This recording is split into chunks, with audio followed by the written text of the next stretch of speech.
For the LSU Gymnastic team, their 2017 season was one that made history. After multiple outstanding performances throughout the beginning of their season, the Tigers did not disappoint after a record-breaking finish. The goal for gold was each gymnast's mentality, and it really continued to show on Saturday, March 4th in the Tigers practice facility.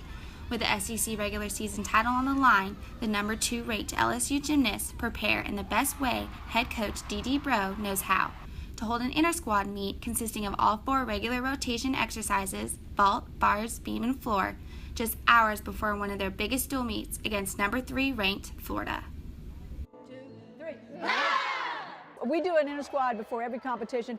It actually doubles our season, and it gives us an opportunity to go back-to-back competitions. Focus, focus, focus, let's go. And be able to mock what we plan on doing tomorrow and put pressure on our athletes, but also give our alternates an opportunity to compete for the opportunity to crack into the lineup. 2, 3. They were really excited today.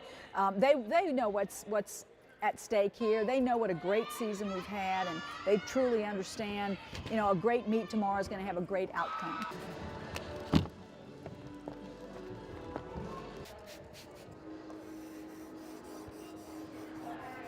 We had a great inter-squad today, and everybody performed as best as they could and just really improved on the corrections from last week.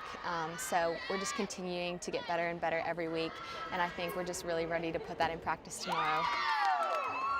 I think the key for us, of course, is going to be sticking landings. The difference in this meet is going to be how well our first 3 people build, how much momentum we can build into the end of our lineup.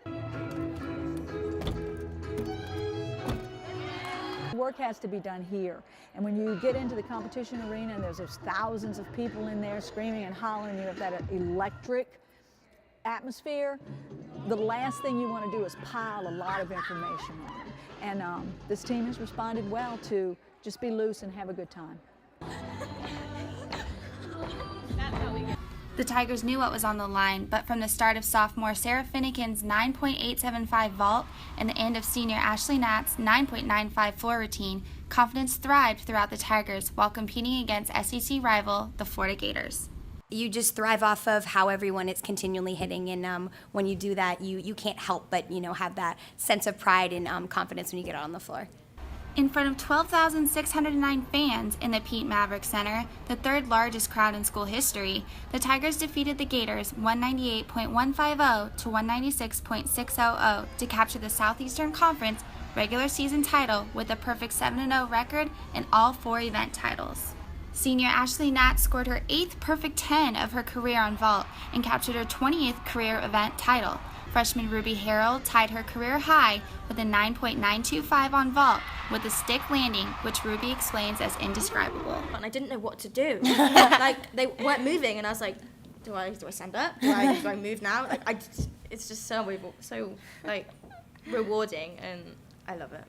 Sophomore Sarah Finnegan and Lexi Priesman shared the bars title with a score of 9.925 as anchors leading into beam.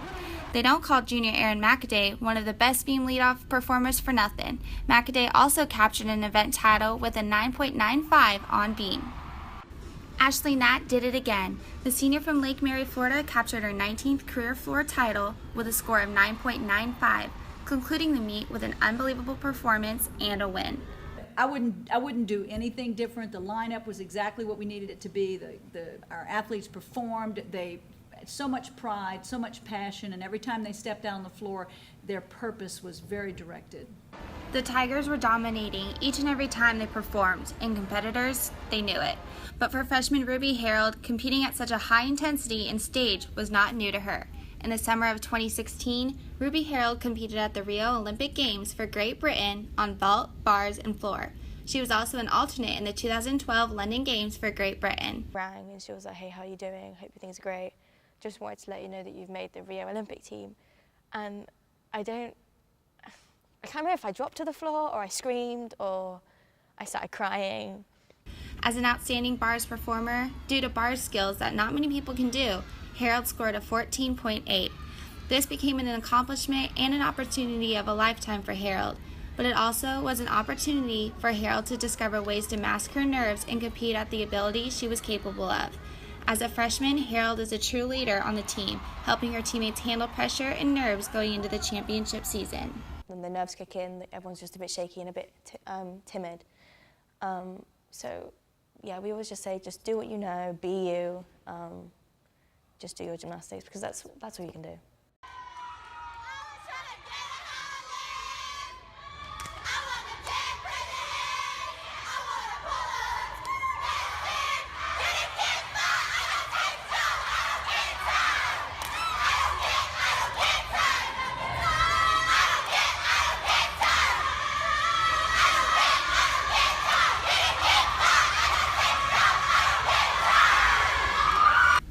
The battle for the SEC championship title in Jacksonville, Florida included some of the top gymnasts in the nation, but the Tigers competed at a level that was untouchable.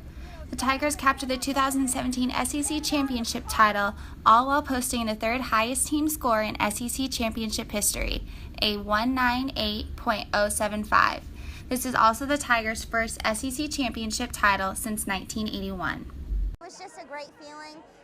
But you know, especially if you start off that strong, we knew that we were going to have to keep working hard and keep up that kind of energy level. Senior Ashley Nat captured another perfect 10 and a gold on vault, adding one more to her career high of 8, which is now tied for most in school history. Nat also shared individual gold with others on both beam and floor, including teammate McKenna Kelly. As for bars, sophomore Lexi Priesman continued to dominate with a career high of 9.950 and achieving a second-place finish. Although Erin McAday didn't score the way she was hoping to on beam, her teammates Kennedy Edney and Sarah Finnegan regained confidence for the Tigers after scoring 9.90s. In the final and most impressive rotation of the meet, McKenna Kelly came in clutch for the Tigers. Kelly scored a 9.950 on her routine, helping the Tigers win even before Nat took the floor as anchor. We're going to let them feel good for a couple of days. But, man, to be able to come from behind, have the adversity that we did, and then just nail the routines at the end of the lineup, they were amazing. After being recognized as the SEC regular season champions, the SEC champions, and for all the records and titles they obtained, what more could the Tigers possibly ask for? The answer is a national championship. Shortly after their unbelievable performance at the SEC Championships, the Tigers placed second at the NCAA Championships, the highest finish in school history. Throughout the season, the Tigers were ranked second behind longtime foe Oklahoma. Last year, Oklahoma beat LSU at the NCAA Championships. Finnegan became the first national champion on bars in school history with a 9.95 just as a sophomore. As for senior Ashley Nat, she won the program's third national championship on floor with a score of 9.9625. Kennedy Edney also took home a gold as a freshman on vault with a 9.9875. The awards did not stop there. Head coach Dee Bro was named the National Coach of the Year. Both Bob Moore and Jay Clark were also named National Co-Assistant Coaches of the Year. LSU finished their season with a record of 34-2, not one loss against a league team, and the most wins in school history. After a record-breaking performance, individual and team titles, and creating a legacy for the LSU gymnastics team was what they would say all heart.